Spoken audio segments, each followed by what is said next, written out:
gold mosaics, imperial purple, the splendor of the Byzantine court, the man on the throne.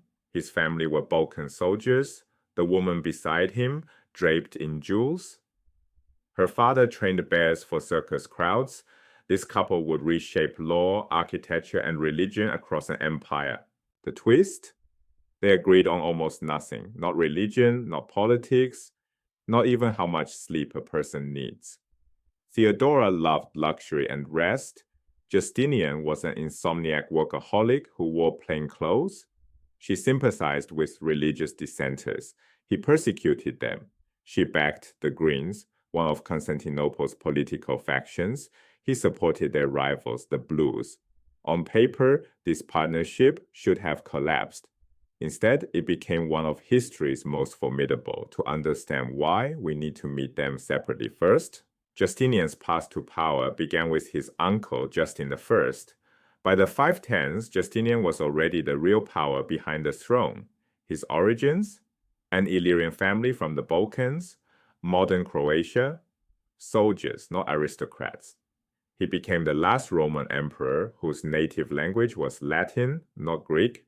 His character, intelligent, tireless, obsessed with details of architecture, theology, and law.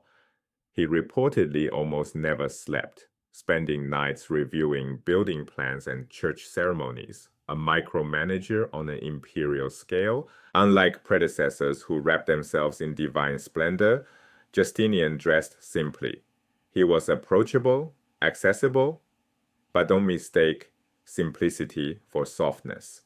Contemporary accounts describe him as cold, unforgiving, merciless, no trace of kindness. He combined the common touch with absolute ruthlessness. This contrast defined his rule. The emperor who worked through the night on administrative details, then ordered executions without hesitation. Theodora's origins were even humbler. Her father was a bear keeper. He trained bears for circus entertainment. In Byzantine society, this ranked near the bottom. Her youth was, as historian J.B. Barrie diplomatically put it, stormy. She was mother to an illegitimate child. Some sources suggest involvement in prostitution. From the circus district of Constantinople to the imperial throne, the distance she traveled defies modern assumptions about ancient class rigidity. Justinian didn't just marry her, he accorded her genuine power as co-ruler. The differences weren't sources of conflict, they created balance. When Theodora advocated for monophysites, Christians who believed Christ had one divine nature rather than two, she gave voice to groups Justinian officially opposed. This created diplomatic flexibility, different constituencies felt represented. Her lavish dress balanced his asceticism in court presentation.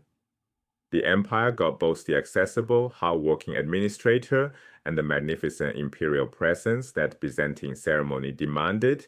Justinian's conception of imperial authority extended directly over the church. He saw himself as God's representative on earth with the right to dictate religious doctrine. The monophysite controversy, that theological dispute about Christ's nature, consumed him. His solution? Force. When the Pope resisted his religious policies, Justinian didn't negotiate, he kidnapped him. The Pope was dragged from Rome, brought before the Emperor, and subjected to browbeating. When that failed, Justinian exiled him to the Crimean Peninsula, the edge of the known world. The Pope died there, imperial religious authority taken to its logical extreme. This wasn't new. Constantine had tried to resolve religious disputes by force. Theodosius had tried. Justinian had no more success. The monophysite controversy outlasted him, but the episode reveals something crucial. In late antiquity, the boundary between political and religious authority didn't exist the way we imagine. The emperor wasn't just head of state. He claimed authority over souls, and he had the power to enforce that claim. The Byzantine Empire's social fluidity challenges our assumptions, rigid ancient hierarchies. A soldier's nephew became emperor, a bear keeper's daughter became empress. This wasn't common, but it was possible. The system allowed advancements through military service, imperial favor, and talent. And the partnership model they created challenges assumptions too. Effective partnerships, political, professional, personal, don't require agreement on everything. What matters is whether differences create balance or conflict. Justinian and Theodora governed an empire while disagreeing on religion, lifestyle, and politics. They respected each other's strengths.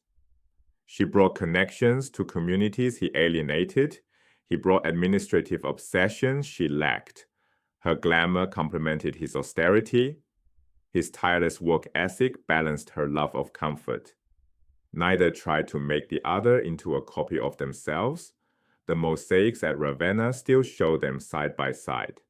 The insomniac emperor in plain clothes, the former circus performer's daughter in imperial splendor, different in almost every way, united in power. Two people from the lowest rungs of Byzantine society, opposing views on nearly everything that mattered, yet together they reshaped an empire's laws, built the Hagia Sophia, and left a legacy that lasted 1,000 years. Sometimes the most effective partnerships are built on complementary opposites.